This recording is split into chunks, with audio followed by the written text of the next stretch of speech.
جناب عثمان غنی بہت بڑے امیر تھے، بہت بڑے امیر المومنین، لاکھوں مربع میل پہ حکومت تھی۔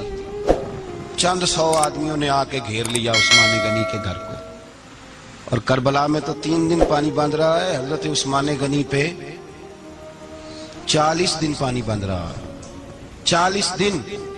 اور حضرت امام حسین کے خیموں کے گرد تو پہرا دینے کے لیے جناب عباس تھے۔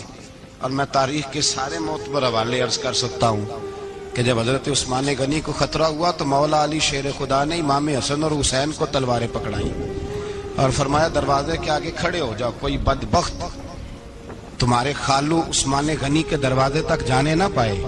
اور اس دروازے سے پھر گیا بھی کوئی نہیں، اس لیے کہ وہاں حسنین کریمین کا پہرا تھا۔ جو گیا بے ایمان تو پیچھے سے چڑھ کر کے گیا۔ حضرت عثمان غنی لاکھوں مربع میل کا حکمران، یہاں جس کے پاس چند ووٹ ہوں وہ دندناتا پھرتا ہے، جس کے پاس 4 باڈی گارڈ ہوں اس کی بات وہ کرتا ہے تو ہوا میں۔ حضرت عثمان غنی کے پاس ہزاروں کی فوج ہے، چند 100 لوگوں نے آپ کے گھر کو گھیر لیا، شہید کرنا چاہتے ہیں۔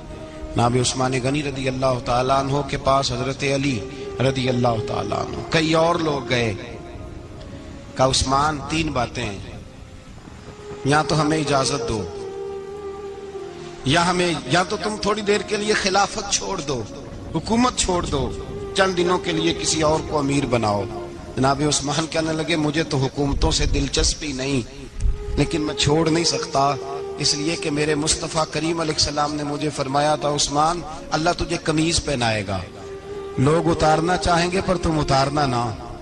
فرمایا میں سمجھ گیا ہوں، اس سے مراد یہی ہے، میں نہیں چھوڑتا۔ کہا عثمان پھر اس طرح کریں، ہمیں اجازت دیں، یہ چند 100 لوگ ہیں، ہماری تلواریں چند منٹ میں فیصلہ کر دیں گی۔ جناب عثمان غنی فرمانے لگے میں نبی پاک کا شہر اپنی وجہ سے خون میں رنگ دوں، میری وجہ سے؟ نبی پاک علیہ السلام نے فرمایا تھا ایک مینڈا ہوگا، بکرا، جس کی وجہ سے میرے مدینے کی گلیوں میں خون بہے گا، میں وہ بکرا نہیں بننا چاہتا۔ فرمایا میں نہیں چاہتا میری وجہ سے خون بہے اور حضور کے مدینے میں بدامنی ہو۔ عثمان کی جان جاتی ہے تو جائے، پر نبی پاک کے مدینے میں شور نہیں ہونا چاہیے۔ اے پائے نظر ہوش میں آ، یہ کوبے نبی ہے، آنکھوں سے بھی چلنا یہاں بے ادبی ہے۔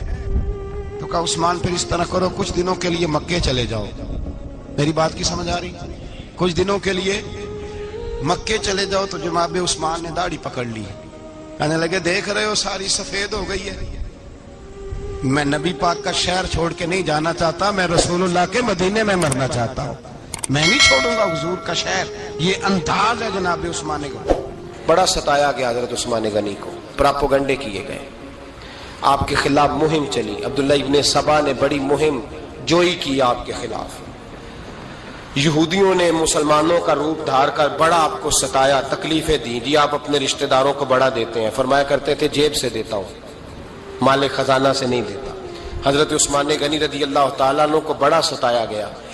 یہ وہ واحد ہستی ہے حضرت عثمان غنی، انہوں نے شہادت قبول کر لی لیکن تلوار نہیں چلنے دی، لوگوں کو ایک دوسرے کے گلے نہیں کاٹنے دی۔ وہ شخصیت ہے حضرت عثمان غنی کی، لیکن بڑا ستایا گیا، بڑا پراپوگنڈا۔ مجھے بتائیے اس کے بارے میں اللہ قرآن کی آیتیں نازل کر دے، اور جس کے بارے میں مصطفیٰ کریم ایک بار نہیں 3 بار جنت کی بشارت عطا کر دے، کوئی بندہ ہمیں تاریخ بتائے، حوالے دے، کہانیاں سنائے، تو ہم اس کی کہانیاں دیکھیں گے یا نبی پاک کا فرمان دیکھیں گے؟